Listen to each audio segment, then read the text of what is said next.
What is this? Oh yeah, it's another average Disney Plus reboot of the classic story Cheaper by the Dozen, which was based on the 2003 Steve Martin film, which was based on the original 1950 film, which was based on the 1948 novel also titled Cheaper by the Dozen.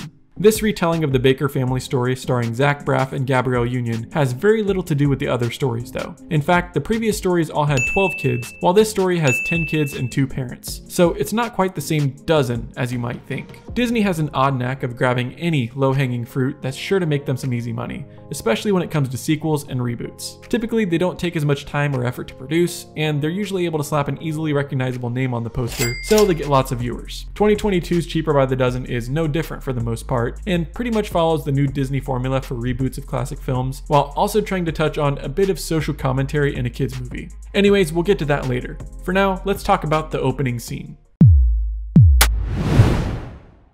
The first scene introduces us to Zoe and Paul Baker, 2 former divorcees who met at Paul's breakfast restaurant. They eventually got married and brought kids from their previous marriages together into one home, along with 2 sets of twins they had together. Now, I know what you're probably thinking. This sounds more like the movie Yours, Mine, and Ours than Cheaper by the Dozen. And I'd probably agree with you, if the movie was made in 2006. I think Disney was simply trying to show that mixed families are a normal thing and not something people should be ashamed of. So it's nice to see a different take on what a family can look like other than the typical nuclear family. We're also introduced to each of the Baker children and get some not so necessary narration on their hopes and dreams. Movies like this often fall into the trap of telling us things to introduce the story rather than showing us things, which is much more entertaining to watch. Anyways, the scene also introduces us to Kate, Paul's ex-wife, who is probably one of the worst babysitters of all time. What are you guys playing? Drag race. Oh, fun. I love RuPaul. She does, however, help Zoe and Paul get all the kids out of the house on time for the day. We're also introduced to the family's 2 dogs, Barack Obama and Joe Biden. And, I mean, come on, that's kind of funny. The movie does have a couple of funny one-liners too. That's my daughter. Yes, that's also my daughter. But biologically, she's mine. Yet I claim her on my taxes. Okay. This line actually brings me to my next point. One of the movie's main focuses is on insecurity, specifically Paul's, which is only heightened when Zoe's ex-husband Dom comes back into the picture. Paul's threatened by Dom and tries to do everything he can to be successful to give his kids everything they want, but eventually goes too far, focusing only on his work rather than on making his kids and his family happy. His insecurity comes to its height at halftime during their daughter's basketball game, where Paul and Dom face off in a dance battle, which is probably one of the most unrealistic things about the entire movie. I mean, what high school willingly cuts their dance team's number short so the crowd can watch 2 random guys dance pretty poorly? Anyways, next we find out that Paul has been asked to present his special sauce to a group of investors since it can be either hot, sweet, or savory, depending upon what you put it on. The investors are impressed and provide him with seed money to begin selling his sauce in grocery stores. This presentation is what eventually leads Paul down the rabbit hole to his family's unhappiness. He uproots them from their humble cottage in Echo Park and moves everyone to Calabasas. Then there's a few scenes which are just there for feel-good family movie filler, and they show how the big family just lives as a big family, which I can appreciate coming from a large mixed family myself. As they're unpacking though, a security guard informs them of a noise ordinance for the neighborhood.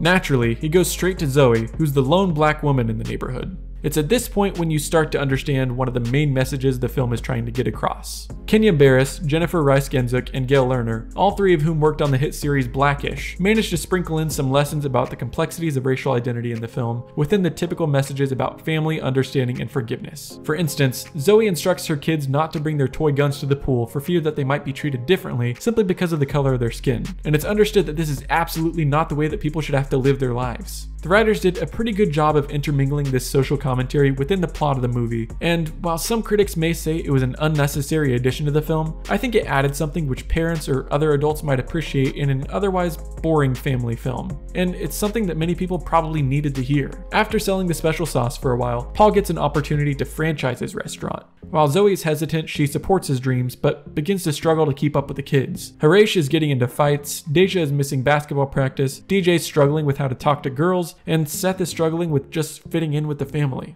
This is when the story starts to get pretty predictable. Even if you haven't seen it yet, you can probably bet that we're about to enter what I call the pit of the movie. The Pit is basically the low point in predictable family movies or rom-coms where the main characters go through a breakup or a big fight that eventually leads to forgiveness, where they all live happily ever after. And that's exactly what happens in Cheaper by the Dozen. Paul says he has to stay away for business for an extra week, meaning he would miss DJ's birthday party. Zoe hits a low point in taking care of the kids all by herself, and they have a huge fight. Also, it seemed as if Paul wasn't going to make his flight back home in time, so he would miss the party entirely. But as you might have guessed, Paul was able to get back home just in time, quit the franchise business, move his family back to Echo Park, and live happily ever after. Although it was a pretty predictable third act, it still left me feeling good about the movie's outcomes. Perhaps that's why films like this are so predictable. So we feel a level of comfort in knowing that it's almost guaranteed that everything's going to be okay. It gives us a sense of escapism because we know everything will turn out alright while still taking place in a somewhat realistic world. Overall, the new Cheaper by the Dozen doesn't really make sense to anyone who's coming in thinking it's going to be a similar story to the Steve Martin films. And a lot of the themes in the movie might not make sense to the target audience, kids. But to parents or other adults watching, I think the movie might have a little bit more to say than just a typical family feel-good movie. All in all, it's a not so adventurous, pretty average Disney movie. Worth a watch if it's something you're interested in, but not necessarily something I'd say you should go out of your way for. Anyways, that's going to be all for today. If you like what you saw, please check out the other video on your screen for some more great content. Also, don't forget to like and subscribe as it truly does help me out, and thanks for watching Rocket Riley.